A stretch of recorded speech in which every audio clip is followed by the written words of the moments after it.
وبركاته. نحمده ونستعينه ونستغفره ونعوذ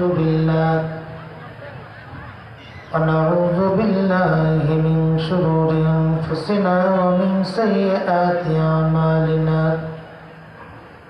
من يهده الله فلا مضل له ومن يضلله فلا هادي له.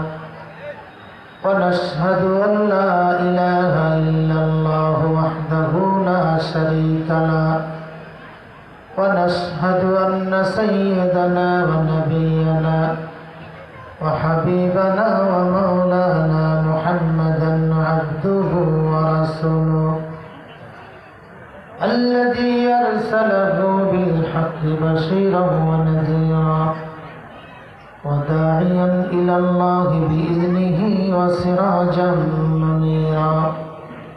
فقد قال الله تبارك وتعالى في كلامه المجيد وفرقانه الحميد. أعوذ بالله من الشيطان الرجيم. আরেকটু মিষ্টি হবে কেমন সবাই পড়েন আমার সঙ্গে। আউযু বিল্লাহি মিনাশ শাইতান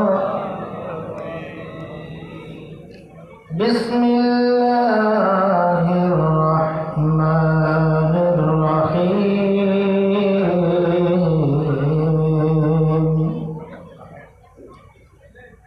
আল্লাহু লা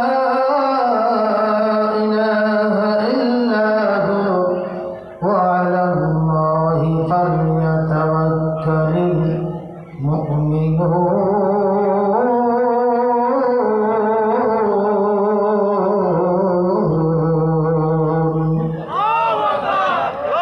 يا أيها الذين آمنوا إن من أزواجكم وأولادكم عدوا لكم فاحذروهم وإن تعفوا وتصفحوا وتغفروا فإن الله غفور رحيم.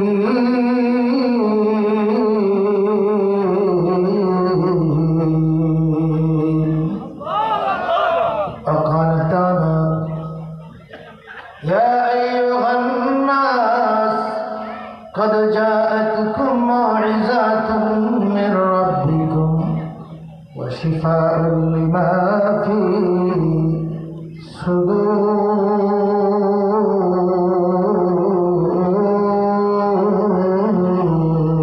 الصدور. وقال رسول الله صلى الله عليه وسلم الدنيا كلها متاع وخير المتاع امرأة الصالحة. وقال تعالى في شأن حبيبي إن الله وملائكته يصلون على النبي يا أيها الذين آمنوا صلوا عليه وسلموا تسليما. اللهم صل على سيدنا مولانا محمد وعلى آله جوان شهد. اللهم صل على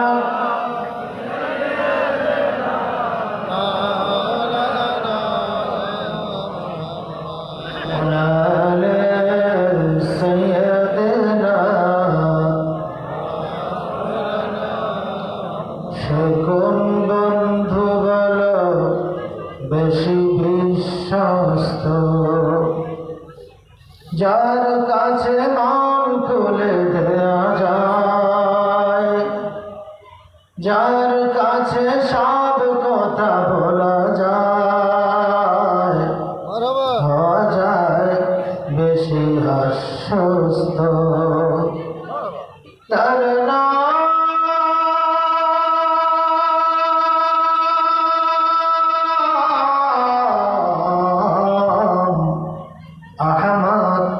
বড় বিশ্বস্ত।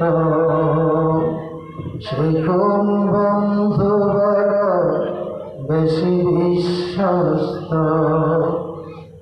মহানবী বলে তারে কেউ বা ডাকে, আমি ডাকি প্রিয়তম। সে আমার ধ্যান, ভালোবাসা প্রেম, মধুময় মনোহর স্বপ্ন সম। মহানবী বলে তারে কেউ বা ডাকে, আমি ডাকি প্রিয়তম। সে আমার ধ্যান, ভালোবাসা প্রেম, মধুময় মনোহর স্বপ্ন সম। যে জন করুণা অনুপম উপমা, যার মত দরদি কোথাও আর মেলে না। যে জন কেবলি মুছে দেয় বেদনা, হৃদয়ের হকার আবাদ করে দিতে তার বুক এত প্রশস্ত। তার নাম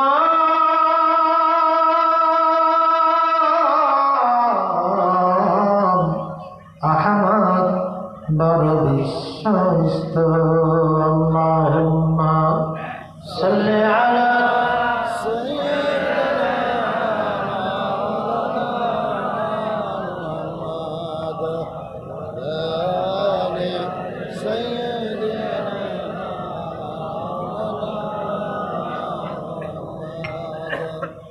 লা ইলাহা ইল্লাল্লাহ, লা ইলাহা ইল্লাল্লাহ, জবান ছেড়ে লা ইলাহা ইল্লাল্লাহ, মৃত্যু যন্ত্রণা কত কঠিন, সইতে আমি পারিব না। কবরের আযাব কত কঠিন, সইতে আমি পারিব না। ও গো দয়াময় হে রহিম, চাই যে তোমার শুধু করুণা। মৃত্যু যন্ত্রণা কত কঠিন, সইতে আমি পারিব না। মৃত্যু যন্ত্রণা কত কঠিন, সইতে আমি পারিব না। লা ইলাহা ইল্লাল্লাহ, লা ইলাহা ইল্লাল্লাহ, লা ইলাহা ইল্লাল্লাহ, লা ইলাহা ইল্লাল্লাহ। মসজিদের ওই পালকিখানা আসবে সবার দ্বারে সবার জানা। মসজিদের ওই পালকিখানা আসবে সবার দ্বারে সবার জানা। বড়ই পাতার গরম পানি শেষ গোসল দিবে সব জানা।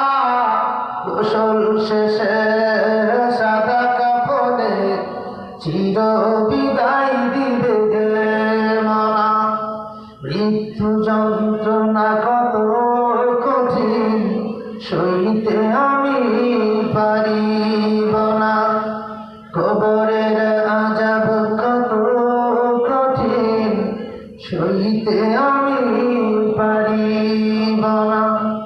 মুনকার নকির আসবে পাশে, সওয়াল করিতে আমার পাশে। মুনকার নকির আসবে পাশে, সওয়াল করিতে আমার পাশে।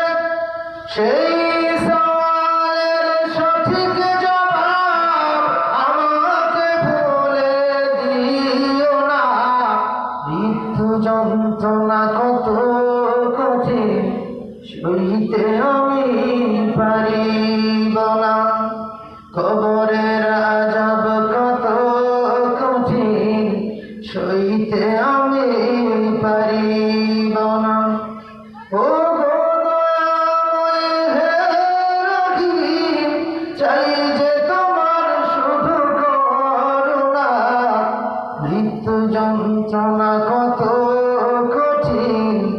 সইতে আমি পারিব না। লা ইলাহা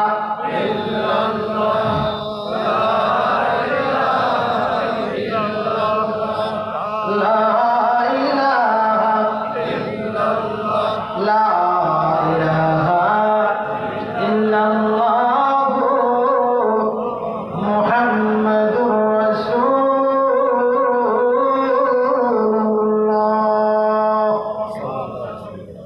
সাল্লাল্লাহু আলাইহি ওয়াসাল্লাম। মুআজ্জাজ মুকাররম জনাব সদর সত্যকি জামি মসজিদের উদ্যোগে তাফসীরুল কোরআন মাহফিল।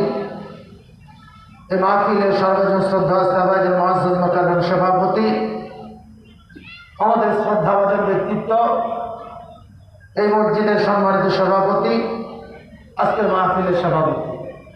আল্লাহ তাআলা তার আসলকে কবুল করুন। আল্লাহ তাকে আমরণ কোরআনের সভাপতির যোগ্যতা পালন করবার তৌফিক দান করুন। মাহফিলের চিফ গেস্ট, প্রধান অতিথি, এই শিরোনাম নারগুন ইউনিয়নের সাবেক সফল চেয়ারম্যান,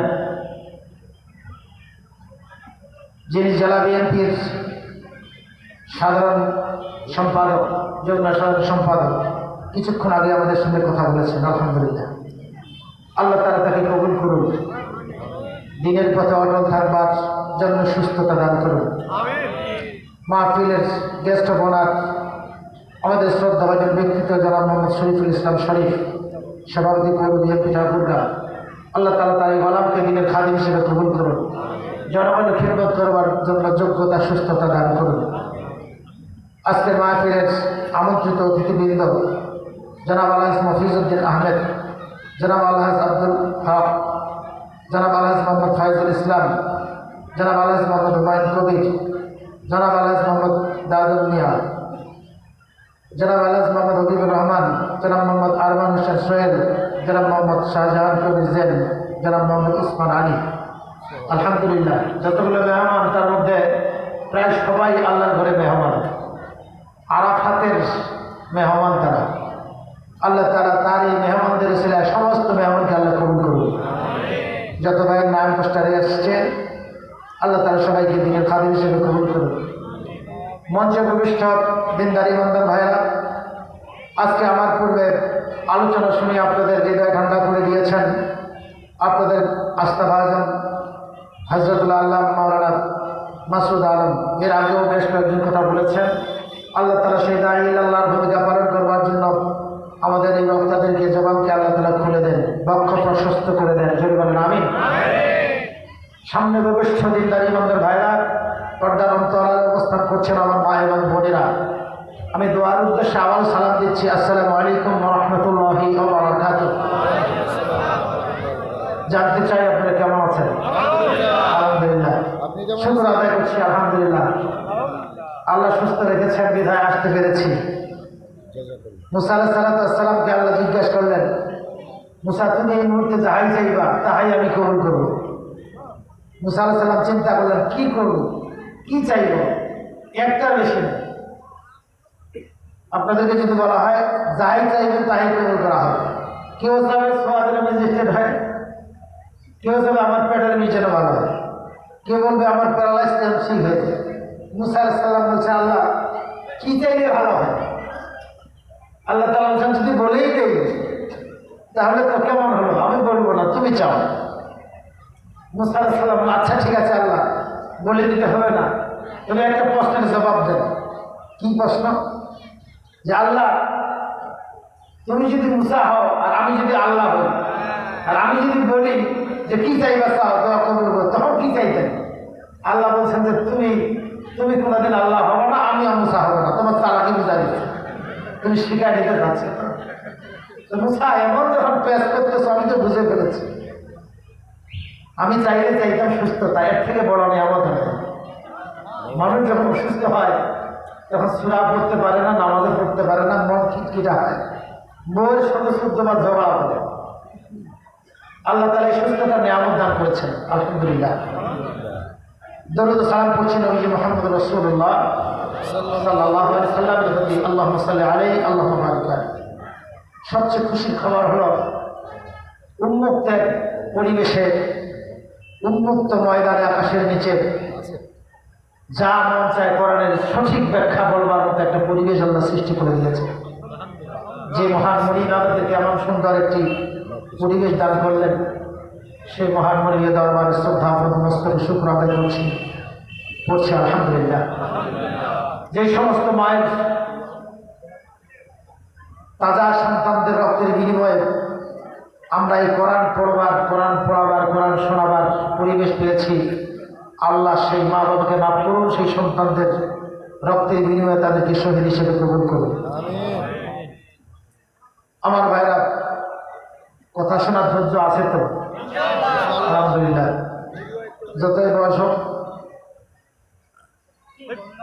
আল্লাহ রাব্বুল আলামিন অল্প সময়ের মধ্যে যেন গুরুত্বপূর্ণ কিছু কথা বলবার তৌফিক দান করেন। আমার শুদ্ধ বড় ভাই আপনাদের ইমাম সাহেব কয়েকবার ফোন করেছেন আমাকে যে হুজুর, আমাদের এলাকায় প্রচুর মহিলা হয়, মহিলারা ওয়াজ করতে যায় বেশি, কিন্তু তাদের ওয়াজ হয় খুব কম। আমি তো কম হওয়ার পিছনে কারণ একটা, ওরা খালি চিল্লাচিল্লি করে। আমাকে বলে 2000 মহিলা হবে। মামুনরা আপনি যদি ধৈর্যের পরিচয় দেন, 3 ভাগ ওয়াজ আপনাদের জন্য দেওয়া হবে ইনশাআল্লাহ। মামুনদের খুব বেশি ওয়াজ দরকার, যেহেতু কিছুদিন আগে ওরাই ছিলেন দেশের সরকার। ওদেরকে ওয়াজ না শোনার কারণে, কোরআন কানের ভিতরে না ঢুকবার কারণে খালি একটু গন্ডগোল হয়ে গেলে ধরো হুজুর ধরো, ঘরে ঘরে বন্দি করো, ঠিক না? আপনারা মনে করতেছে আমি হয়তো বাঁচাছিলাম, আমাকেও ধরছিল, আমাকেও রিমান্ড ছিল। তাহলে রিমান্ডের ছোট্ট একটা ঘটনা বলবো, বাড়িতে গিয়ে ঘুমাইতে পারবেন না। গোটা দেশের একই চিত্র ছিল। আমি কোরআন নিয়ে এসেছি, যদি কারো মনে কষ্ট আসে কথা বলতে শুনতে, আমি মাপ চাই। আমি মূলত সত্য কথা বলবো, যে কথাটি কোরআন বলার নির্দেশ দিয়েছে। কোনোদিন জমিনে আমার কারোর সঙ্গে মারামারি হয় নাই, কেউ বলতে পারবে না যে আমার সঙ্গে ঝগড়া হয়েছে। কোন অপরাধে আমি জেলে গেলাম, কেন আমাকে রিমান্ড দেওয়া হলো, রিমান্ডের শাস্তিটা কী ছিল, শুনলে একটু অবাক হল। আল্লাহ রাব্বুল আলামিন স্বল্প সময়ের মধ্যে কিছু কথা বলবার জন্য তৌফিক দান করেন। কথা আছে অনেক, বলার সময় নেই। মায়ের আমাদের সামনে এমন কিছু গুরুত্বপূর্ণ কথা বলার প্রয়োজন, যে কথাগুলো আমাদের একেবারেই প্রয়োজন। আমার হাতে গিয়ে দেখতে পাচ্ছেন এটি কি? কোরআনুল কারীম। যে কোরআনের জন্য আপনাদেরকে দাঁড় দেওয়া হয়েছে, আপনারা এসেছেন, চেয়ারে বসেছেন। এই চেয়ারটা কোনোদিন কথা বলবে না। তাফসীরে আসছে, যারা কোরআন শুনবার জন্য চেয়ারে বসে অথবা মাটিতে বসে, কিয়ামতের ময়দানে যখন তার সুবয়সের কিছুই পাবে না, তখন ওই চেয়ারটা তার পক্ষে সাক্ষী দেবে। ওটাকে উঠিয়ে আনা হবে, চেয়ারকে তার সোজাগায় উঠিয়ে আনা হবে। যদিও মাটির সঙ্গে ভিড় হয়ে যাবে, ওটাকে উঠিয়ে আনা হবে। এখানে যে কয়েকটা চেয়ার আছে, এই কোরআন এত বেশি দামি, এই সামনে দেখা যায়, এটার নাম কি? দেখি কাঠের না প্লাস্টিকের?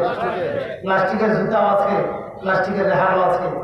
দাম খুব বেশি নয়, কিন্তু পায়ে লাগলে উঠে চুল খাবেন, বুকের মধ্যে জড়িয়ে ধরবেন। কারণ হলো এই কোরআনের সঙ্গে তার একটা সম্পর্ক আছে। আল্লাহ রাব্বুল আলামিন বললেন, দুনিয়ার মানুষ, এই কোরআন এত দামি, এই কোরআন রেহালের মধ্যে থাকলে, ওটা প্লাস্টিকের রেহাল হোক আর কম দামি কাঠের রেহাল হোক, ওটাও দামি হয়ে যায়। এখানে উপরে একটা কাপড়ের কভার থাকে, ঈদের গজ যদি 10 টাকা হয়, ওটাও পায়ে লাগলে মানুষ শুরু খায়। তার কারণ হলো এই কোরআনকে সম্মান দেওয়ার কারণে ওই কাপড়ের দাম বেড়ে যায়। এই কোরআন যারা অর্জন করেছে, কোরআন যারা মুখস্থ করেছে, কোরআনের কথা তারা বলে, এরাও দামি হয়ে যায়। খালি দাম ছিল আমাদের বাংলাদেশে 50 বছর ধরে যিনি কোরআনের কথা বললেন, 13 বছর থেকে জেলখানা থেকে মরতে হলো। আল্লাহ রাব্বুল আলামিনের কাছে কি জবাব দিবে এই জাতি? যে মানুষটি ঢাকা সংখ্যা মানুষ মুসলমান হলো, তিনি যদি বলেন আমি বিচার চাই, কি জবাব দিব? এই খেলা ছিল, কোনো মারামারি ছিল না, শুধু এই কোরআন গ্রহণ করবার কারণে। এই কোরআনটা কি? فلا تكن في صدرك حرج منه لتنذر به وذكرى للمؤمنين।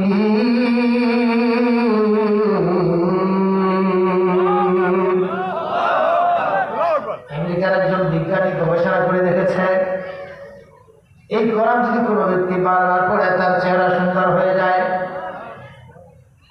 এই কোরআন যদি কোনো নারী পাক করার সময় পড়ে, ওই দিনকার রান্নাটা সবচাইতে ভালো হয়। যেটা আমরা কেমন, উনি পরীক্ষা করে দেখেছেন একটি যন্ত্র আবিষ্কার করে। যখন মানুষ কোরআন পড়ে তখন একটা ওয়ার্ড পড়ার সঙ্গে সঙ্গে 10 ইউনিট পরিমাণ বিদ্যুৎ যতটা আলো ছড়ায়, এতটা আলো তার মুখ থেকে বের হয়। কোরআন পরীক্ষা করবার জন্য আপনি পরীক্ষা করে দেখবেন।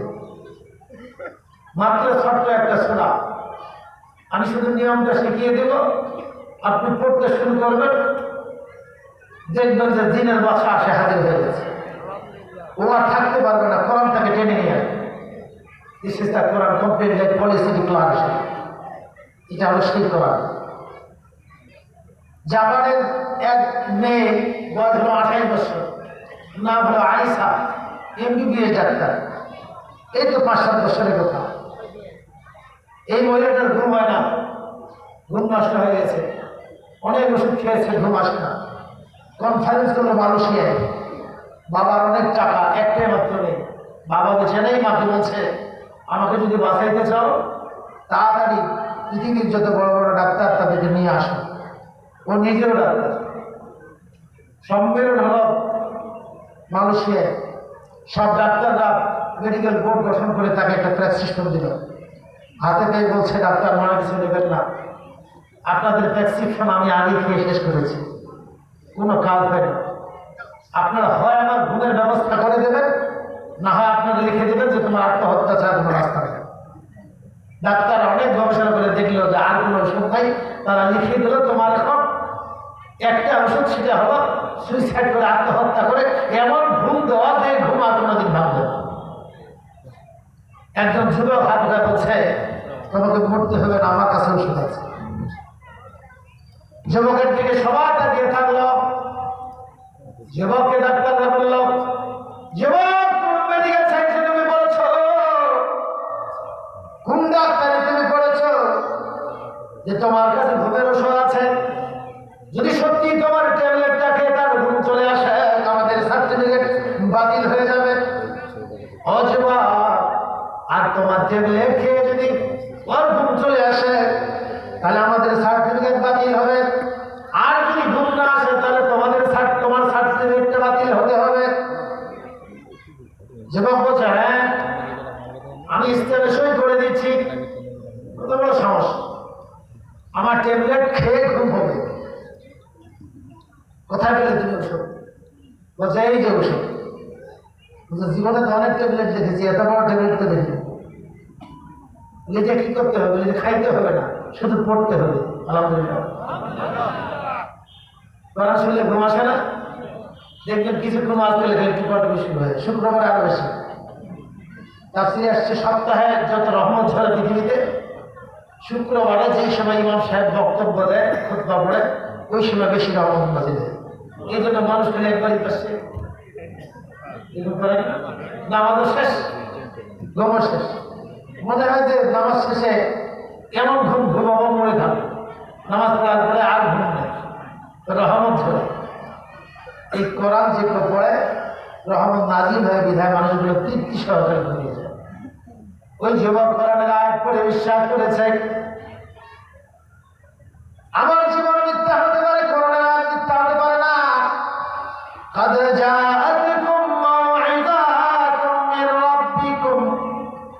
দুনিয়ার মানুষ, ইয়া আইয়ুহান নাস, ও দুনিয়ার মানুষ, কি মুসলিম কি নন মুসলিম, কি মুসলিম স্টেট কি নন মুসলিম স্টেট, যারা মানুষ, ডগ মুচি, হিন্দু খ্রিস্টান বৌদ্ধ মানসি মুজুসি, যারাই মানুষ, তাদেরকে আল্লাহ বলছেন ইয়া আইয়ুহান নাস। আমাদেরকে বললে বলবে ইয়া আইয়ুহাল্লাযীনা আমানু, আর সবার উদ্দেশ্যে বললে ইয়া আইয়ুহান নাস, হে পৃথিবীর মানব। قد جاءتكم, তোমাদের নিকট এসেছে, মাউইযাতুম মির রাব্বিকুম, তোমাদের রবের পক্ষ থেকে ওয়াজ এসেছে, নসিহত এসেছে। এটি কি কাজে লাগবে? ওয়া শিফাউল লিমা ফি সুদূর,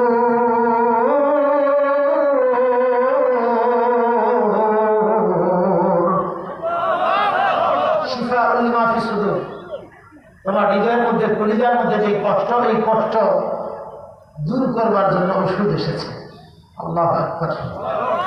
আমার ভাইয়েরা, জ্বরের ওষুধ পাওয়া যায়, মাথার ব্যথার ওষুধ পাওয়া যায়, পাতলা পায়খানার ওষুধ পাওয়া যায়। স্বামী স্ত্রী ঝগড়া করে সারা রাত ঘুমায় না, এই ঝগড়া বন্ধের ওষুধ আছে না? কোথায়? জি, এটা ডাক্তারের কাছে গিয়ে পাবেন না। ওই কথাটা আল্লাহ বলছেন, যেই ঝগড়ার কারণে মানুষ আত্মহত্যা করে, যেই ঝগড়ার কারণে একজন আরেকজনকে খুন করে, সংসারের সুখ নষ্ট হয়, পৃথিবীর কোনো কনস্টিটিউশন, পৃথিবীর কোনো শাসন ক্ষমতা অলাভিত্তিক পৃথিবীর কোনো প্রেসিডেন্টের বিচার করতে পারে না। কিন্তু কোরআন বলছে ওই পারিবারিক ঝগড়াও সমাধান হয়ে যাবে। আল্লাহ বলবেন না? একজন নারী এসে বলছে, আল্লাহ রাসূল, আমার স্বামীর বিরুদ্ধে আপনার কাছে বিচার দিতে এসেছি। মা বোনেরা শুনুন, আল্লাহ রাসূল বলে, বলো, আচ্ছা বিচার কাকে দেয়? হুজুরকে দেয় না বিচারককে দেয়? বিচারককে বিচার দেয়। আল্লাহ রাসূলের কাছে বিচার নিয়ে আসবেন কেন? তিনি ছিলেন মদিনার প্রেসিডেন্ট। আল্লাহ রাসূলকে বিচার দিলেন নিজের স্ত্রী, তার স্ত্রী নাম হাফসা, চিনেন তো? হযরত উমরের মেয়ে। বিচার দিলেন যে আল্লাহ রাসূল, আপনার স্ত্রী আয়েশা আমাকে আটার মধ্যে পানি ঢেলে দিয়ে খানিরগুলো পাতলা করে আমার মুখে মাখিয়ে দিচ্ছে। আমি বিচার দিলাম আপনাকে, আপনি শুধু ওর স্বামী না, আমারও স্বামী। আপনি রাহমাতুল লিল আলামিন, মদিনার প্রেসিডেন্ট, ও যে আমার এই বেইজ্জতি করলো, এখন আপনি বিচার করেন। আল্লাহ রাসূল বললেন, বিচার তো আমি করবো, বিচার করার জন্যই তো এসেছি। আলহামদুলিল্লাহ বলেন। তাহলে দাম্পত্য জীবনের বিচারগুলো রাসূলের কাছে আসে। ইসলাম যদি প্রতিষ্ঠিত হয়ে যায়, প্রত্যেকটি পরিবারের মধ্যে যত দ্বন্দ্ব আছে, ঝগড়া আছে, প্রত্যেকটি ঝগড়া মিটাবার দায়িত্ব সরকারের। বাড়িতে এসে মিটিয়ে যাবে, এর নাম হলো কোরআন। ওই নারী আয়েশা কোরআনটা হাতে নিল, যুবককে বলল, যুবক কি করতে হবে? বলছে, বোন, আপনি বাড়ি গিয়ে আপনার জামানি ভাষায় কোরআনটা পড়বেন, উযু করবেন, আপনার বিছানায় গিয়ে কোরআন পড়বেন। তারপর কি হবে? তারপর আপনি পড়তেই থাকবেন। আরে বাবা, ঘুম কখন আসবে? ঘুম কখন ঘুম আসবে ওটা জানার দরকার নেই। ঘুম কি পড়ে আসবে? ওটা চলে, তাই না? বাড়িতে কোরআন নিয়ে গেছে। মা বলছে, বাবা তুমি যে কনফারেন্স থেকে আসলা, ওষুধ করি? বলছে, এই যে ওষুধ। বলছে, এত বড় ওষুধ, এরকম ট্যাবলেট তো নিয়ে দেখি। বলছে, মা, রোগটা যেমন ভিন্ন, আমার মনে হয় ওষুধটাও ভিন্ন। আমার মনে হয় এই ওষুধে কাজ হবে। আগে তো ওষুধের মতো ওষুধ খাইছি, এর রোগটা আমার দিতে আরো, এটা ওষুধ খাইলে কাজ হয় না, যতই সিরাক্সিন খাই কাজ হয় না। কিন্তু রোগ যখন ব্যতিক্রম হয়েছে, আমার মনে হয় ওষুধটাও ব্যতিক্রম দরকার। এই ওষুধটা দিয়ে কাজ হবে, আমার মন বলতেছে। কি করতে হবে মা? বলে, এই ওষুধটা নাকি খাইতে হয় না, এটা নাকি পড়তে হয়। আমার ভাষায় এটা উপহার দেওয়া হয়েছে। ওই নারীটি কোরআন নিয়ে পড়তে শুরু করল। মা পাশ থেকে উঁকি মারে তাকিয়ে আছে। কিছুক্ষণ পড়ার পরে আবেগাপ্লুত হয়ে গেছে, মন যেন অন্য জগতে চলে গেছে। কিছুক্ষণ পড়তে পড়তে কোরআনের উপর মাথা রেখে ঘুমিয়ে গেছে। ঘুমের অভ্যাস হয়ে গেছে, কিছুই বলতে পারে না। মা ডাক দিয়ে বলছে, মা, এক রাতে তো ঘুম পার করে দিয়েছ। বলছে, মা, সত্যি কি রাতটা পার করে দিয়েছি? সঙ্গে সঙ্গে ওই যুবকের নাম্বার নিয়েছিল, ফোন করে বলছে, আমার ভাই, তুমি এত সুন্দর ওষুধ আমাকে দিয়েছ, এই ওষুধ তোমাকে কোন ডাক্তার শিখাইলে, কোন মেডিকেল সায়েন্সে তুমি পাইলা? বলছে, বোন, এই ডাক্তার নয়, দুনিয়ার কোনো মেডিকেল সায়েন্সে নাই, দুনিয়ার কোনো ডাক্তারের কাছে শিখি নাই। তোমাকে যে মালিক বানিয়েছেন, সেই মালিক তোমার ওষুধটা পাঠিয়ে দিয়েছেন। ওই মালিকের নাম হলো রব্বুল আলামিন। তানজিলুম মির রাব্বিল আলামিন।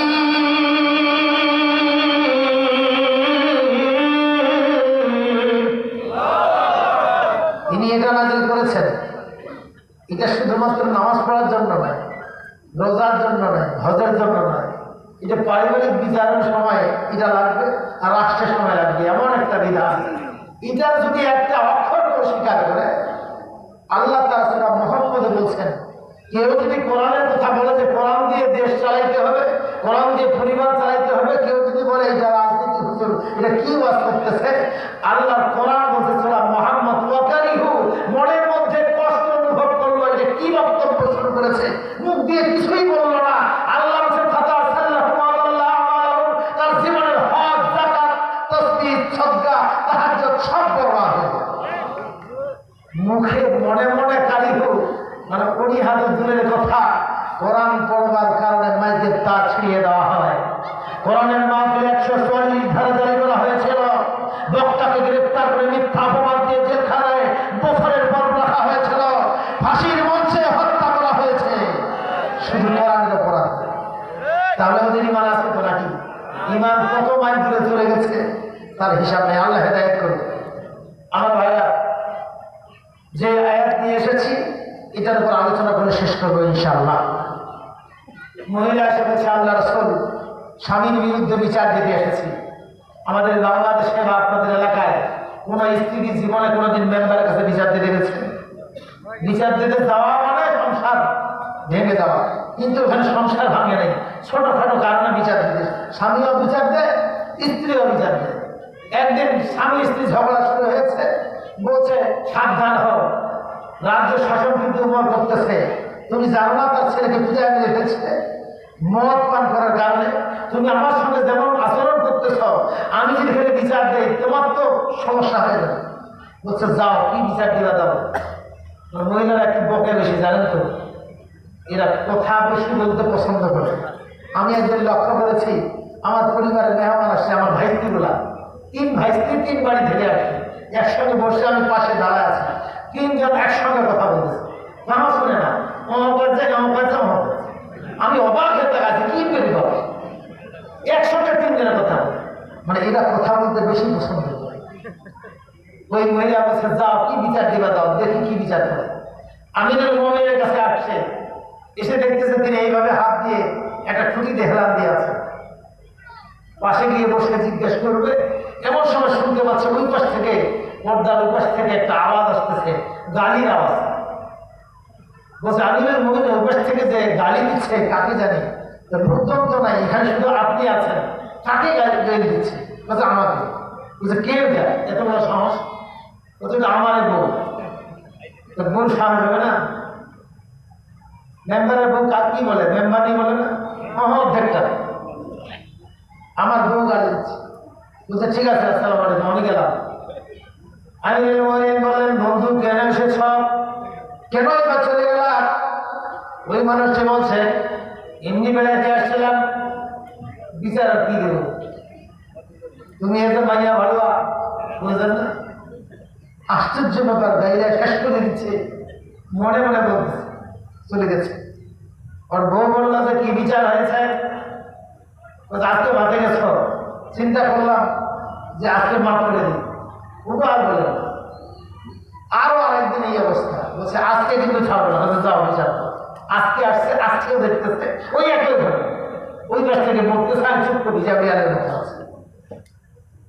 তাহলে বোঝা গেল অর্ধ পৃথিবীর শাসক এই মানুষটা আদর্শ কার কাছে শিখেছে?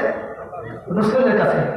তাহলে নিঃসন্দেহে রাসূলের কাছে এটা শিখেছে, স্ত্রী বকাবকি করলে স্বামীকে নীরব থাকতে হয়, এতে স্ত্রী খুশি হয়, স্বামীর প্রতি ভালোবাসা বেড়ে যায়। কারণ একটি নারী বাপের বাড়ির সব মায়া ত্যাগ করে আসে, ভাইয়ের মায়া ত্যাগ করে আসে, বিদায়ের দিনে সব ফেলে চলে আসে স্বামীর বাড়িতে। একটু বকতে পারলে মনে করে হ্যাঁ আমারও পাওয়ার আছে। আপনি যদি কোথায় কোথায় গাড়ি বাড়ি মারেন, বলেন যে বাড়ি থেকে বের হয়ে যাও, সবচেয়ে বেশি কষ্ট পায় আমার জায়গা কোথায়? বাবার বাড়িতে বিদায় নিয়ে চলে এসেছি, বাবার বাড়িতে থাকার আর কোনো অধিকার নাই।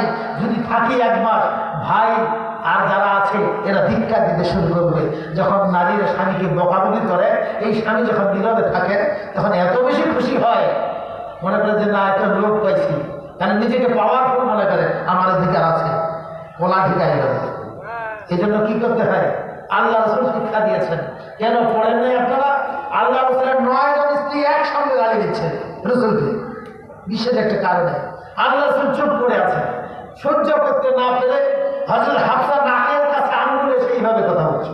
আল্লাহ রাসূল সহ্য করতে না পেরে ঘর থেকে বের হয়ে চলে আসবেন, কোনো জবাব দিলেন না। 4 মাস ঘরে আর ঢুকেন নাই। তার মানে স্বামীর কাজ হলো আল্লাহ রাসূল স্বামী হয়ে শিখিয়ে দিয়েছেন। আল্লাহু আকবার। স্বামী হয়ে শিখিয়ে দিয়েছেন একজন স্বামী কি করা উচিত। 4 মাস ঢুকে নেই, যতদিন রাত থামে নেই ততদিন ঘরে ঢুকে নেই। হযরত ওমর নীরবে আছে, এবার মামলা চুপ হয়ে আছে, হুজুর তো ভালোই করছে, আরেকটু চুপ করেন, আর ভালো আলোচনা আছে ইনশাআল্লাহ। আমার ভাইরা, হযরত ওমর বলতেছে, বন্ধু ওই দিন আসে আমার চলে গেল, আজকে আবার আসছো, ঘটনা কি? বলছে বেড়াইতে এসেছি। হযরত ওমর বুঝতে পেরেছে যে পেঁয়াজ আছে। যে বলো না কি যে জন্য আসলাম? বলছে না এমনি আসলাম। ওই দিনে ওর বিচার দেয়। বলছে আমার বিচার কি করবে? ওর নিজের বিচার তো করতে পারে। তৃতীয় দিনের দিন ওর বউ বলতেছে তুমি যা বিচার দিও, কার বিচার করে দেখা যায়।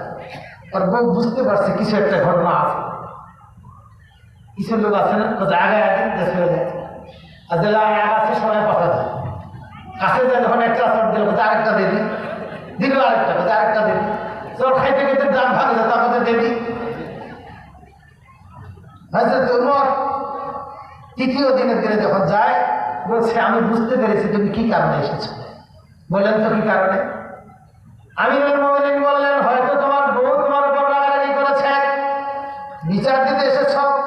3 দিন পর্যন্ত এই দৃশ্য দেখে তুমি বিচার দিতে পারো নাই, তার কারণ আমি এই বিচার করতে হয়তো পারবো না। একটু বসো, তোমাকে কিছু কথা শোনাই। বন্ধু কি কারণে বিচার দিতে এসেছ? বলছে আমার বউ খালি মাঝে মাঝে খালি আমি গেলে খালি আছে। বুঝেননি? সেদিন একজন আপনার হুজুর আমি বাড়ি গেলে কিসের খালি মানতেছে, খালি এখানে উঠে ঢাকাতে এখানে উঠে যাবে, ঢঙ্গল ঢঙ্গল ঢুকে গেল ভাবতেছে। আমি যখন চলে গেলাম বাইরে চুপ করে আসে দেখতেছি সব ঠিক। আরো যখন গলা হেঁটে দিলাম আরো দিল আছে। এটা কেন? আমি বললাম যে কিচ্ছু বলবেন না ওকে, ও মাঝে মাঝে অধিকার আদায়ের জন্য এরকম করে। 2-4 দিন করার পরে ঠিক হয়ে যাবে। সত্যি আপনাকে একজন মানুষ হিসেবে যখন মনে হবে শান্ত হয়ে যাবে। আমিরুল মুমিনিন বললেন কি হয়েছে তোমার? যে আমার বউ আমি বাড়িতে থাকলে খালি বকাবকি করে। হযরত ওমর বললেন তোমার বউ আর কি করে? কাজ কাম করে। যে তুমি যে বিয়ে করেছো কি বলছিলাম আপনি? যে বলছিলাম 1,99,000 বা 2,99,999 টাকা 99 পয়সা দেন মহৎ ধার্য করিয়া নগদ 1,500 টাকা ছোট্ট নাগের ঘিলা বুঝিয়া দিয়া অবশিষ্ট টাকা তামান কিয়ামত পর্যন্ত বাকি থইয়া। আমরা এটা করি না? ওয়াজ করতে গেলে অনেক দূর যাবে। একটা মেয়েকে পছন্দ করে আমি বিয়ে করলাম, নগদ দিলাম 1,500 টাকা, বাকি থইলাম সব 2 লাখ। আল্লাহ বলতেছে সুদ দিলাম 1,500 টাকার, ঝগড়া দিলাম 2 লাখ টাকা। আপনি আজকে পরিশোধ করেন। আল্লাহ তাআলা কোরআনে বলেছেন সাদুকাতিহিন্না নিহলা ফাইন তিবনা লাকুম আন শাইইন মিনহু নাফসান। আপনি একটা জমি দেখিয়ে দেন, এই জমি সে কবরে নিয়ে যাবে না। তাফসীরে বর্ণনা এসেছে এই জমিটা আপনি দেওয়ার কারণে ওই উসিলা আল্লাহ আপনাকে জান্নাত দান করবেন। আর মহিলাটার জমিটা এখানে থাকবে, ওই কিয়ামত পর্যন্ত ওর ফসল মানুষ খাইতেই থাকবে, সব তার আমল নামে যেতেই থাকবে। 2 জনকে আল্লাহ জান্নাত দান করবেন। তা আমি মহারণা রাখবো বাকি, আপনি বাকি দিতেন কি? কথা কথা বুঝাইতে পারিনি। আপনি তো সব নগদ আদায় করে নিলেন, বাকি রাখলেন, আল্লাহকে ফাঁকি দিলেন। হযরত ওমর বলছেন ওই যে কাপড়টা পরে আছে এটা কার? বলছে এটা আমার। এটা ধয় কে? পরিষ্কার করে কে? কথা নয় করে সন্তানগুলো কার? বলে আমার। বলে সুজাকে, সুজান বোঝেন না? আমি এই মাতৃভাষার কথা বলছি, যেহেতু আপনার আমার এলাকার মানুষ। বলে ওই পরিষ্কার করে ঘরটা পরিষ্কার করে কে? বলে ভাই ঘরটা কার? বলে আমার। ডেস্কি গুলো মানছে কে? বলে ভাই মানছে। বলে কার? বলে আমার। আরে মিয়া, জামা তোমার, ডেস্কি তোমার, বাড়ি তোমার, বিছানা তোমার, পরিষ্কার করে ও, সব কিছু ও করে, তাহলে কি ও কি ডেস্কি মানজার জন্য তোমার বাড়ি আসছেন? তোমার সত্যের মধ্যে কি এটা ছিল?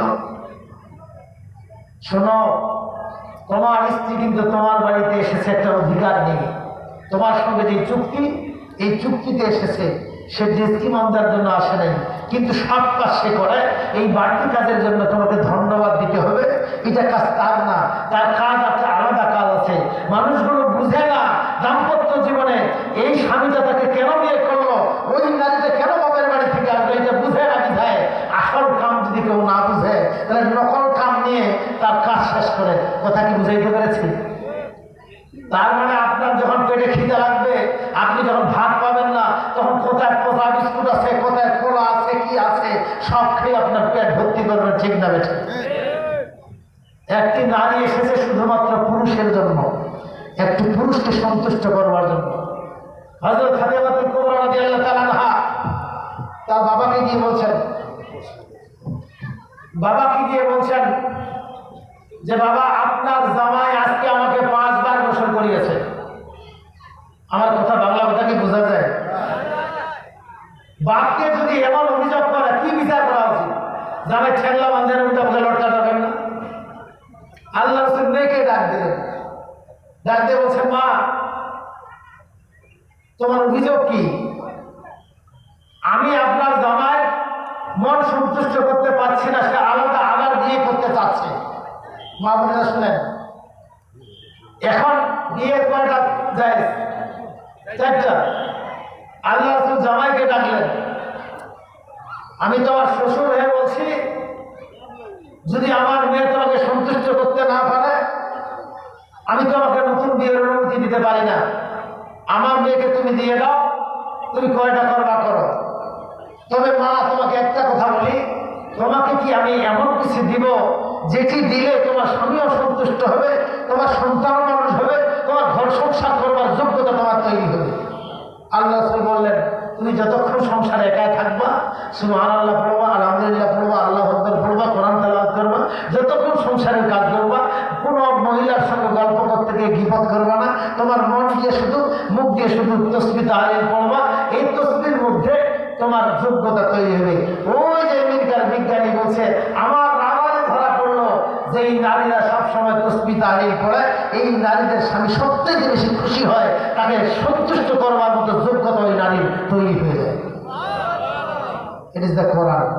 এটার নাম কোরআন। এটাকে বলা হয়েছে আফামান শারাহাল্লাহু সাদরাহু লিল ইসলাম ফাহুয়া আলা নূরিন মির রাব্বিহি ফাওয়াইলুল লিল কাসিয়াতি কুলুবুহুম মিন যিকরিল্লাহ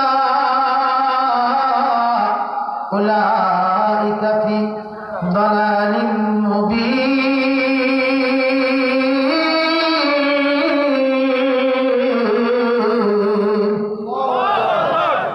আল্লাহ রাব্বুল আলামিন বলছেন, এই কোরআন হলো আলো। যে ব্যক্তি কোরআন গ্রহণ করবে, কোরআন শুনবে, কোরআন অনুযায়ী চলবে, নামাজ পড়বে, রোজা করবে, সব কোরআন দিয়ে সমাজ চালাবে, আল্লাহ বলছেন তার হৃদয়টা আমি আলোয় আলোকিত করে দেব। এই আলোর ব্যাখ্যা অনেক বেশি। এই কোরআনটা মানুষকে সুখ দেবার জন্য এসেছে। ওই যে মহিলা এসে বলছে, আল্লাহ রাসূল, আমার স্বামী প্রতিদিন মেহমান নিয়ে আসে বাড়িতে। মানে স্বামী যদি কোনো মেহমান আনে, বন্ধু বান্ধব আনে, স্ত্রী বোধ খুব খুশি হয় না? আমি লক্ষ্য করেছি, থালি ভাঙা ভাঙি শুরু করে দেয়। মানে মেহমান দেখলে ওর মাথা ঠিক থাকে না। আল্লাহ রাসূলের কাছে বিচার নিয়ে আসে, আমি পাপ করবো আর বন্ধুর সঙ্গে সুন্দর খাবে, এভাবে প্রায় নিয়ে আসে। আপনার কাছে বিচার দিলাম, আপনি কৃষ্ণের। তার মানে কোরআন শুধুমাত্র নামাজের জন্য আসে নাই, সংসদ ভবনেও থাকবার জন্য এসেছে। আপনি সুন্দর করেন আমার জানা নাই, তবে কোরআন প্রতিষ্ঠিত হোক এটা চাওয়ার ব্যাপারে যদি সামান্যতম অনীহা থাকে, নামাজ পড়ার দরকার নেই, একটা থাকবে না, সব ধ্বংস হয়ে যাবে। সূরা মুহাম্মদের 3 নম্বর আয়াত আল্লাহ বলছে, ওয়াকারিহু ফাতাসাল্লাহু ওয়া আদাল্লা আমালাহু। জীবনের সব আমল বরবাদ হবে। কোরআনের ব্যাপারে যদি কোনো কারিহা থাকে, কোন রকম সন্দেহ থাকে, অথবা কোরআন প্রতিষ্ঠিত হোক এটা মন না চায়, সব আমল ধ্বংস হয়ে যাবে। তাহলে কোরআন সমাজে প্রতিষ্ঠা হোক এটা চান তো?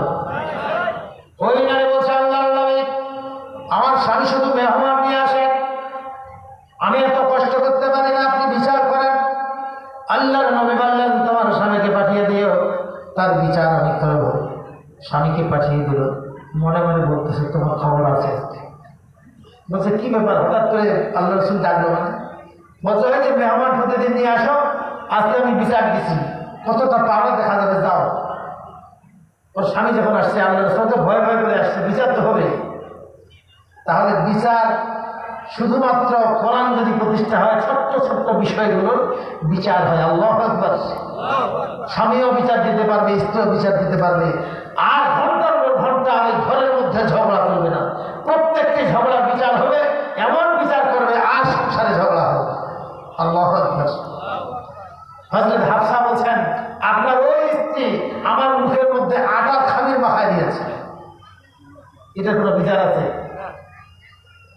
আল্লাহ রাসূল বললেন, বিচার যখন দিয়েছ বিচার তো করতেই হবে। হযরত আয়েশা বলছে, এটা আবার কি বিচার হবে? আল্লাহ রাসূল বললেন, তোমাকে তোমার আটা মাখায় দিচ্ছে, তুমিও আমার মাখায় দাও। সদ্য বুঝলেন, যখন ওর মাখাইতে গেছে হযরত আয়েশার একটু শক্তি বেশি, যায় তোর আটা তোকে মাখায় দেবে। হযরত হাফসা বলছেন, আল্লাহ রাসূল এখন আমি মাখাইতে গেলে তোমরা আমাকে পাড়ে বুয়া করে দিবে, অত শক্তি বেশি। আল্লাহ রাসূল বললেন, আমি তোমার পক্ষ, তার রায় যেহেতু আমি দিয়েছি, এখানে পুলিশের দরকার নেই, আমি পুলিশ হয়ে তাকে ধরে ফেলি। এবার হযরত আয়েশা বেকায়দা করে গেছে। আল্লাহ রাসূল, আপনি সরে যাবেন। না, সরে যাবেন, আমি রায় দিয়েছি, কার্যকর হবে, যত শক্তির দরকার আমি দেখাবো। দাম্পত্য জীবনের বিচার দেখে আমাদের সময় হলে হইল কি, হ্যাঁ তোমার এত ঝগড়া করেন, 2 ঘন্টার পাঁচলা খাবে, ঠিক না? আল্লাহ রাসূল কি বিচার করলেন? হযরত আয়েশাকে বললেন, সহজ সরলভাবে আটা মাখিয়ে মাখো, নাহলে কিন্তু আমি ধরে ফেলবো। না, সহজ সরলভাবে মাখা যায়? আল্লাহ রাসূল গিয়ে পিছনে ধরেছেন, চেপে ধরে কোলের মধ্যে বসিয়ে দিয়েছেন, আর বলছেন, মাখাও, তোমার যত মন চায় আটা মাখাও। হযরত হাফসা এখন আটা মাখাচ্ছে, আয়েশা রাদিয়াল্লাহু তাআলা চুপ করে আছে, মানে দেহা ছেড়ে দিচ্ছে, বুঝলেন না একটা কথা? আল্লাহ রাসূল বললেন, কি ব্যাপার, এতক্ষণ তো বেশ নড়াচড়া করলাম, এখন চুপ করে আছে, কোনো নড়াচড়া ধ্যান কিছু করে না, বলেন না? হযরত আয়েশা বলছেন, আল্লাহ রাসূল আপনি তাহলে বুঝতে পেরেছেন আমি নীরব হয়ে আছি? হ্যাঁ, আমি তো বুঝতে পারছি তুমি নড়াচড়া করছো না। আল্লাহর নবী, আপনি যখন আমাকে কোলে নিয়ে জড়িয়ে ধরেন, আমার মনে হয় আমি জান্নাতুল ফিরদাউসে প্রবেশ করেছি। কিয়ামত পর্যন্ত আপনি ধরে থাকেন, আমাকে আটা মাখা কোনো আপত্তি নেই। হযরত হাফসা কাছে, ঠিকই নাকি? ঠিকই ঠিকই ঠিকই, তুমি কোলে বসে কথা বলছো? পাচ্ছি তো। আল্লাহ রাসূল, আমাকে মাখো, আমাকে কোলে দাও। বলছে, না, যা হয়েছে হয়েছে, সদ্য হয়ে গেছে। দাম্পত্য জীবনের মারামারির কথা ছিল, কিন্তু সেখানে এমন এক হিকমা, এমন এক কৌশল অবলম্বন করলেন, যে কৌশলটা এই কোরআন দিয়ে আল্লাহ রাসূলকে দেওয়া হয়েছে। আল্লাহু আকবার বলেন। এটা হলো সেই কোরআন, যেই কোরআন সব সমস্যার সমাধান দিয়ে দেয়। তিবিয়ানান লিকুল্লি শাইইন ওয়া হুদান ওয়া রাহমাতান ওয়া বুশরা লিল মুসলিমিন।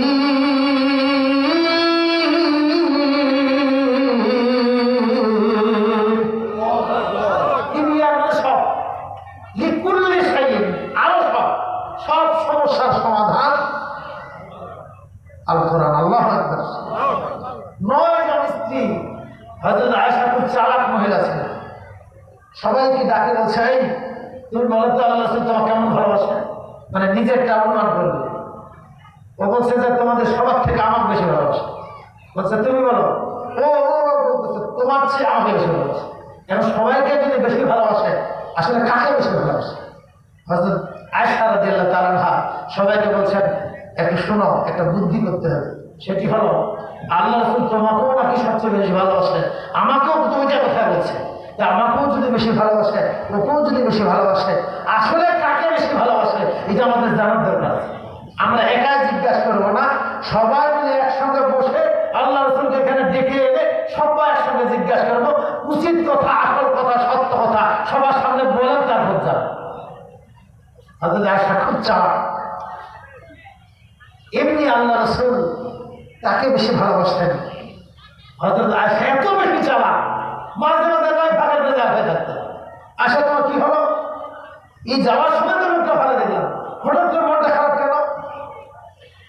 কিছু কথা বলে, যখন কথা বলে না, আল্লাহ রাসূল কথা বলে যে, আয়েশা তোমাকে একটা কথা বলবো। কি কথা বলেন? যে আমি একটা স্বপ্ন দেখেছি, দারুণ স্বপ্ন।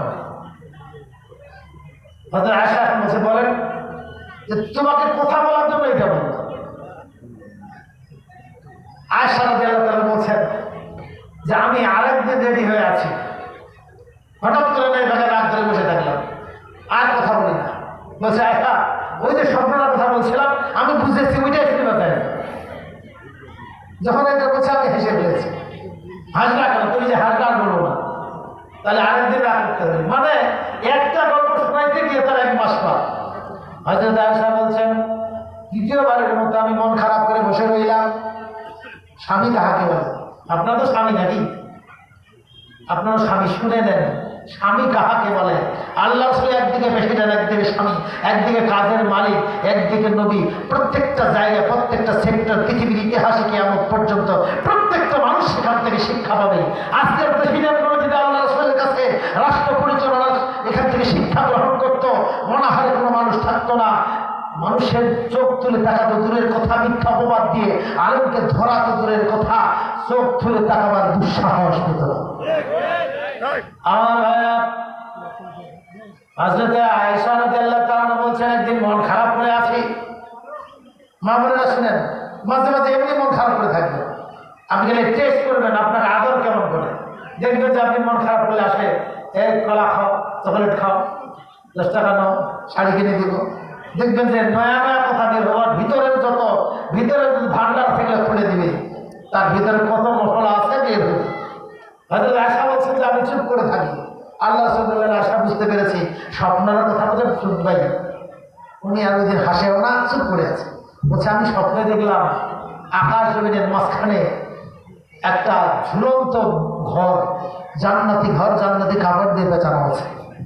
আমি জিবরিলকে বললাম, এত সুন্দর ঘর, এখানে কি আছে? আল্লাহ রাসূল জিবরিল বললেন, আল্লাহ রাসূল আপনি নিজে যান, গিয়ে দেখেন। আয়সা, আমি সেখানে গেলাম, গিয়ে ঘরের মধ্যে ঢুকলাম, দেখতেছি জান্নাতের পোশাকে আবৃত একটা নারী বসে আছে, তার মুখটা ঢাকা আছে, চেনা যায় না, বলে চুপ আছে। আশা বলছে, খাবারটা উঠাননি, দেখেননি? এই তো কথা বলছ, তাহলে আরেকদিন। এইভাবে করে করে আল্লাহ রাসূলের কাছে আমি ভিতরে তার গল্প শুনতাম, মজা পাইতাম। এরপরে যখন রাগ করলাম, আল্লাহর নবী বলছেন, আয়েশা, জিবরিলকে বললাম, কোন মহিলা, ওর কাপড় আমি উঠিয়ে তার মুখটা দেখবো।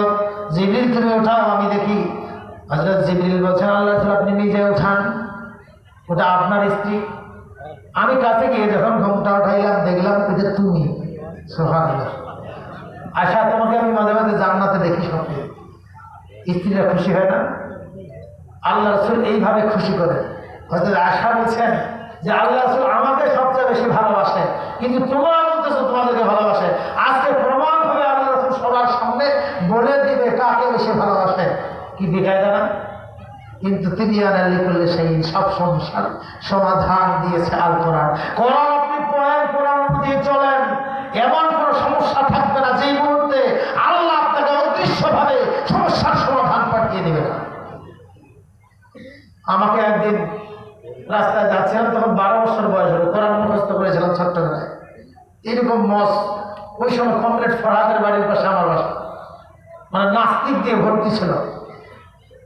বাস স্ট্যান্ডের পাশে বড় একটা বিস্কুট কোম্পানি নামে একটা জায়গা ছিল বাজারে, বড় একটা নারকেল গাছ ছিল। ওখানে সকাল 8টার দিকে বেশ কিছু মজলা লোক বসে আছে, একজন বসে আছে চেয়ারে, বাকি 10-12 জন চতুর্দিকে। আমাকে যাই ছিল, শোনো, আমি হাত দেখে বুঝতে পারছি আমার খবর আছে।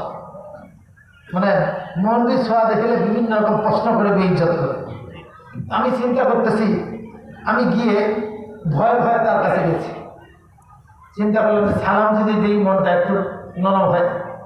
পরে আবার চিন্তা করতেছি যে সালাম দিব, এইরকম করতে করতে কাছে চলে গেলাম।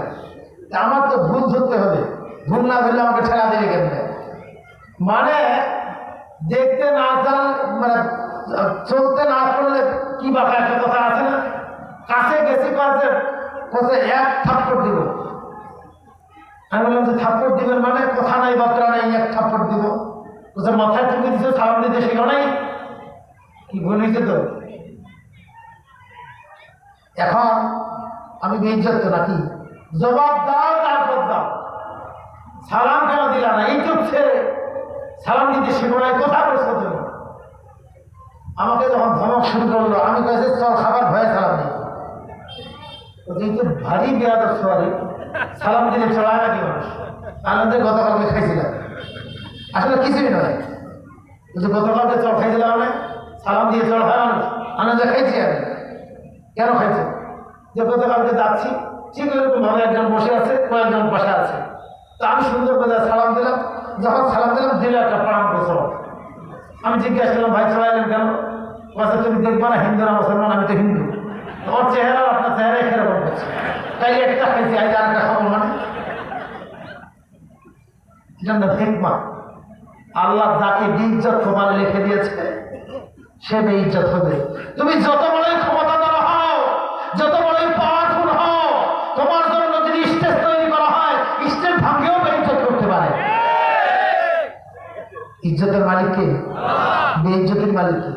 কপালে ইজ্জত থাকলে ইজ্জত কে দেবে না? ইজ্জত যদি থাকে, আপনি 12 বছর 24 বছর জেলখানায় থাকবেন, আপনাকে যত গালি দেওয়া হোক, লক্ষ লক্ষ মানুষ আপনার জন্য দোয়া করে তাহাজ্জুদে চোখের পানি ফেলবে। কি আমরা দেখি নাই? আজকে যদি ওই মুফাসসির কোনো মাঠে আসতো, বাংলাদেশের কোনো মাঠে জায়গা হইতো না। ওই ডক্টর মিজানুর রহমান আজহারি আগে 24 লাখ লোক হয়, মাঠ তাও পাওয়া যায়। উনি যদি থাকতেন, আল্লামা সাইদি, বাংলাদেশের কোনো জায়গা হইতো না। যার কারণে আল্লাহ তাকে নিয়ে গিয়ে পৃথিবীর মানুষকে আল্লাহ রাব্বুল আলামিন কোরআন সচক্ষে প্রতিষ্ঠার একটা স্বপ্ন দেখাবার ব্যবস্থা করে দিয়েছে। আমার ভাইরা, এই কোরআন যে পড়ে, যে পড়ায়, কোরআন অনুযায়ী যে চলে, তাকে আল্লাহ হিকমা দান করেন। আল্লাহ নবীকে ডাক দিলেন, নবীজি বলেন আপনি কাকে বেশি ভালোবাসেন? আল্লাহ রাসূল বললেন, এটা বুদ্ধি কে দিল? বুঝতে পেরেছেন যে এটা আয়েশার কাজ। আয়েশা এরকম কাজ কে করলো? আমি করছি। আপনি কাকে ভালোবাসেন? খোলামেলা বলেন। বলে চুপ হিসাবে বলে জিনিস পছন্দ করি না। আপনি আমাকেও কইবেন একটা কথা, ওকে কইবেন একটা কথা, সবাই দেখছে এরকম। আপনি বলেন কাকে বেশি ভালোবাসেন? আল্লাহ রাসূল বললেন যে আমাকে একটা দিন সময় দাও। একদিন কেন, 10 দিন সময় দেন। পরের দিনে আল্লাহ রাসূল ওই রাতেই প্রত্যেকটা স্ত্রীর ঘরে গিয়ে 3টা করে খেজুর দিয়ে বলছে, তুমি আমার কথা দাও যে এই খেজুর যে তোমাকে দিলাম, এটা জীবনে কাউকে বলবো না। বলছে ঠিক আছে, আল্লাহর কসম বলবো না। তারপর আরেকজনকার কাছে গিয়ে ওকে 3টা দিচ্ছে, বলো কথা দাও আর জীবনে কাউকে বলবো না। হ্যাঁ বলবো না। সবাইকে বলার পরে পরের দিন যখন গেছে, আল্লাহ রাসূল বলেন আপনি কাকে বেশি ভালোবাসেন? বলছে গতকালকে যাকে 3টা খেজুর দিয়েছিলাম, ওকে বেশি ভালোবাসি। আয়েশা রাদিয়াল্লাহু তাআলা, আলহামদুলিল্লাহ, সবার কাছে আলহামদুলিল্লাহ। কি সমস্যার সমাধান হয়েছে তো? তিবিয়ানাল লিকুল্লি শাইইন ওয়া রাহমাতান ওয়া হুদান ওয়া বুশরা লিল মুসলিমিন।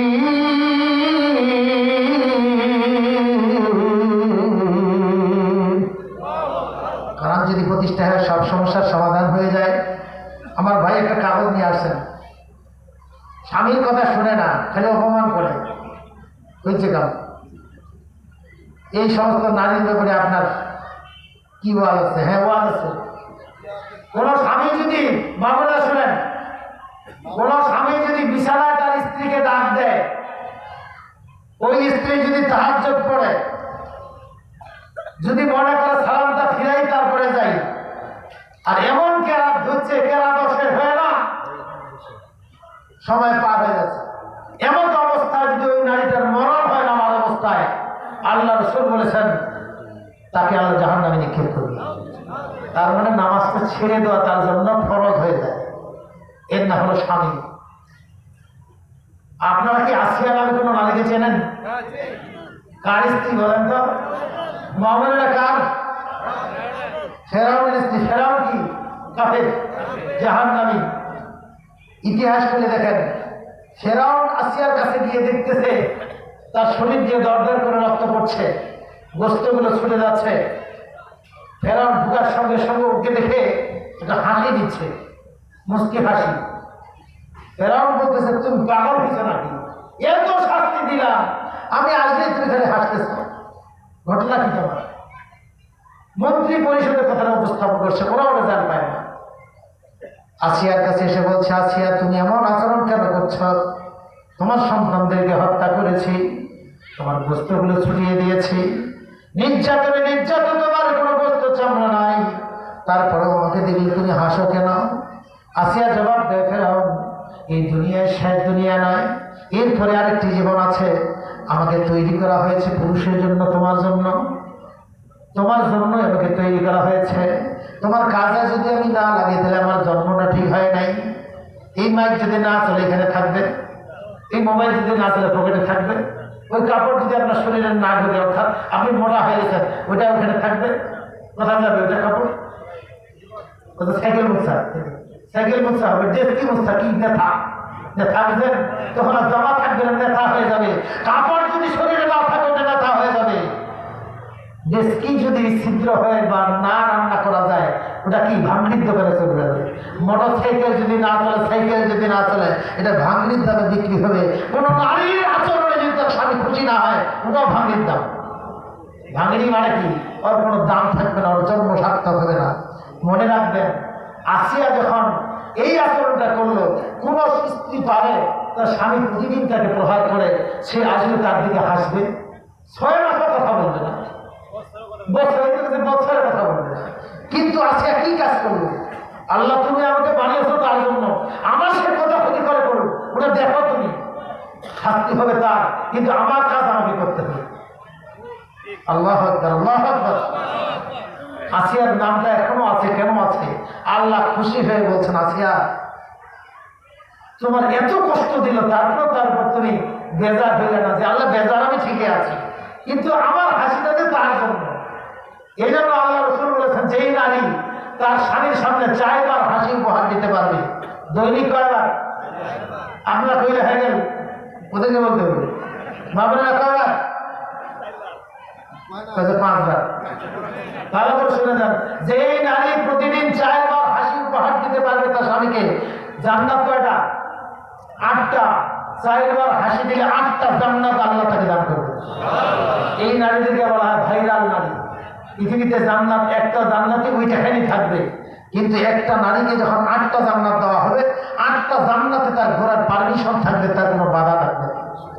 এই নারীগুলো যখন অন্য কোনো জান্নাতে যাবে, তাফসীরে আসছে, তাকে দেখার জন্য গোটা জান্নাত থেকে মানুষগুলো ছুটে আসবে।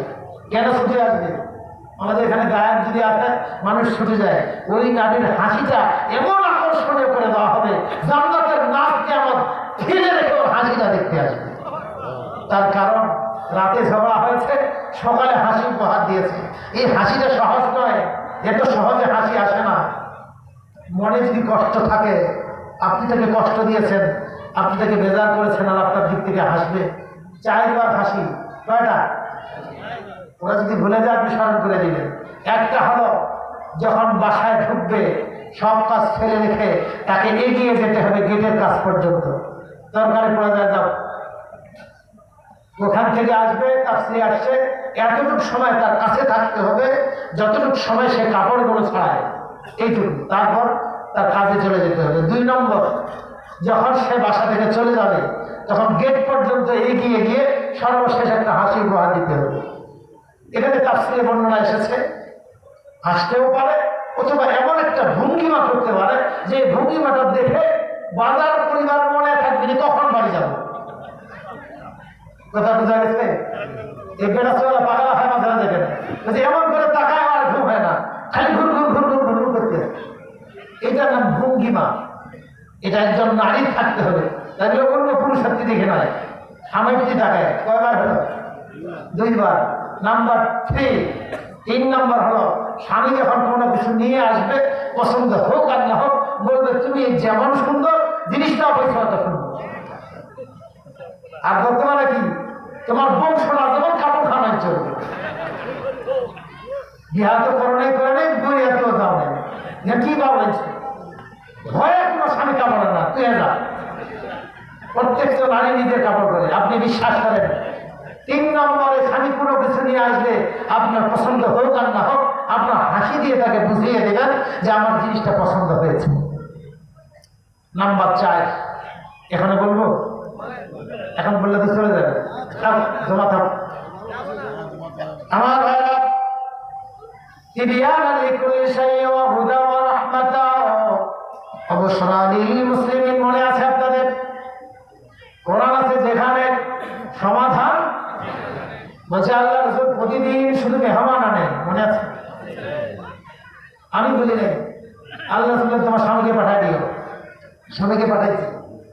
আল্লাহ রাসূল আমার কি বিচার করবেন জানি, যে বিচার তোমার স্ত্রী বিচার দিয়েছে, তুমি নাকি মেহমান নিয়ে যাও প্রতিদিন। হ্যাঁ আল্লাহ রাসূল বন্ধু বান্ধব কি নিয়ে যাবে। আল্লাহ নবী বলছেন তোমার স্ত্রীকে গিয়ে বলো আগামীকালকে আরেকজন মেহমান আসবে। স্ত্রীকে গিয়ে বলছে আগামীকালকে আরেকজন স্ত্রী আনবে। বলছে বাপরে বাপ, এই যে বিচারটা দিয়ে আসলাম আরো ঘুরে আসতে আসতে আরো মেহমান আসবে। বলছে আরে শুনবো না মেহমানটাকে কে? আল্লাহ রাসূল নিজে আসবে। মহিলা মুস্কি হেসে বলছেন ওইটা কি খালি তোমার মেহমান? ওটা তো আমারও মেহমান। তার মানে মহিলা যদি বাপের বাড়ি মেহমান তা খুব খুশি। আর যদি আপনার বন্ধু নিয়ে যায় দেখি একটা শুরু হয়, ঠিক না? মনে রাখবেন আল্লাহ রাসূল যখন বললেন তোমার স্ত্রীকে আরো বলিও, আমি যখন যাব খাওয়া দাওয়া করার পরে যখন চলে আসবো, যেই গেট দিয়ে বের হয়ে আসবো সেই গেটের দিকে যখন তোমার স্ত্রী তাকিয়ে থাকে, আল্লাহ রাসূল নির্দেশের সময় আসলেন, খাওয়া দাওয়া করে ওই গেট দিয়ে যখন বের হয়ে যাচ্ছেন ওই স্ত্রী তাকিয়েছিল। কিছু দূর যাওয়ার পরে আল্লাহ রাসূল ফিরে এসে বলছেন আল্লাহর বান্দি আমার যাওয়ার সময় তুমি কি দেখেছ? ওই নারী জবাব দিচ্ছে আল্লাহর নবী আসার সময় তো একাই এসেছিলেন, যাওয়ার সময় অনেক কিছুই আমি দেখেছি।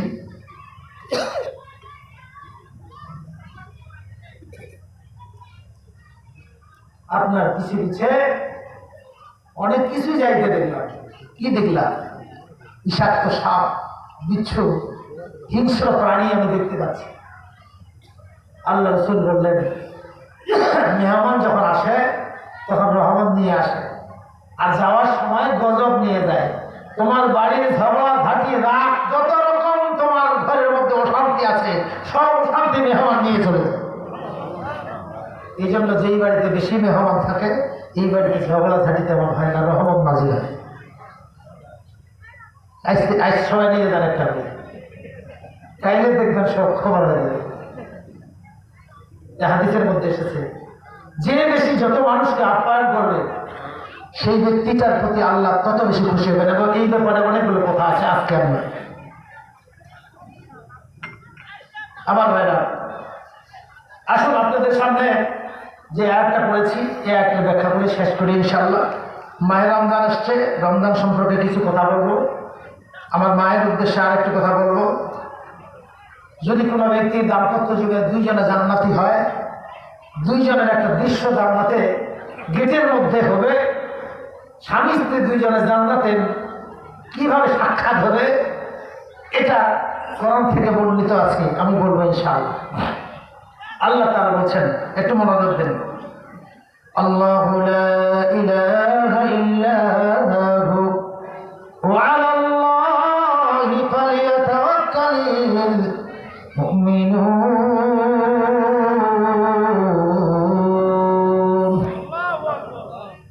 মন মেজাজ ঠিক আছে ভাই? শুনবেন? শুনবেন কারা কারা? হাত ওঠান। লিল্লাহি তাকবীর। শুনবেন না যারা হাত নামান তারা? জি ঠিক আছে, হাত নামান। মাশাআল্লাহ, আমার সেন্স ঠিক আছে। আল্লাহ তাআলা বলছেন আল্লাহু লা ইলাহা ইল্লাহু, আল্লাহ তোমার আল্লাহ হলো লা ইলাহা ইল্লাহু, তিনি ছাড়া কোনো মাবুদ নাই, কোনো বিধানদাতা নাই, কোনো আইনদাতা নাই। অর্থাৎ আল্লাহর ইচ্ছা ছাড়া মানুষ অন্য কোনো ইচ্ছায় চলতে পারে না। বিড়ি খায় কার ইচ্ছায়? আল্লাহ ইচ্ছায়। ভুল লাগায় কার ইচ্ছায়? ভুলের কথা বলছি লিখলে হ্যাঁ শুরু করি। একদিন ওইভাবে খালি আলোচনা করতেছি আর খসক বাইর করে কমরাতে বাইর করে বাস দিল একটাই বলে। আমি যে কি হতে এটা কত স্মরণ করা দিলেন কেন? মনে ছিল না, ভালোই ছিল। এর নাম টান। টান বুঝেন? টান আকর্ষণ। মানুষ নেশা বিভোর হয়ে আছে। কেউ মোবাইলের নেশা, কেউ কিছু জ্ঞানের নেশা, কেউ পরকীয়ার নেশা, কেউ বিড়ির নেশা। যতক্ষণ পর্যন্ত মানুষ কোরআনের নেশায় পাগল হবে না ততক্ষণ পর্যন্ত অন্য কোনো না কোনো নেশা তাকে গ্রেপ্তার করে ধ্বংস করবে। মানুষ আকর্ষণের কারণে চলে আসে চঙ্গু। এই জন্য মনে রাখবেন আপনি কোরআনের নেশায় যদি বিভোর না হন, আপনাকে অন্য কোন নেশা গ্রেফতার করবে। এটা বিড়ি হোক, সিগারেট হোক, মদ হোক, জুয়া হোক, এটা মোবাইল ফোন হোক, পরকিয়া হোক, কোনো না কোনো নেশা আপনাকে ধ্বংস করে দিবে। এজন্য বাই হুক অ্যান্ড ক্রুক বাধ্য হয়েই কোরআনের কাছে আসতে। এটার মজা যখন আপনি পাবেন, দুনিয়া আপনি ভুলে যাবেন। যার কারণে সত্যিকার যারা কোরআনের মজা পেয়েছে, ইব্রাহিম আলাইহিস সালাম সেই মজা পেয়েছিল, অগ্নিকুণ্ড থেকে সরতে চায় নাই, ওই একই কারণে থেকে অগ্নিকুণ্ডে যেতে হয়েছে। মুসা আলাইহিস সালাম যেই মজা পেয়েছে, ওই মজা পাওয়ার কারণে সে ওই পথ ত্যাগ করে নাই, যার কারণে তাকে নীল নদ পাড়ি দিতে হয়েছে।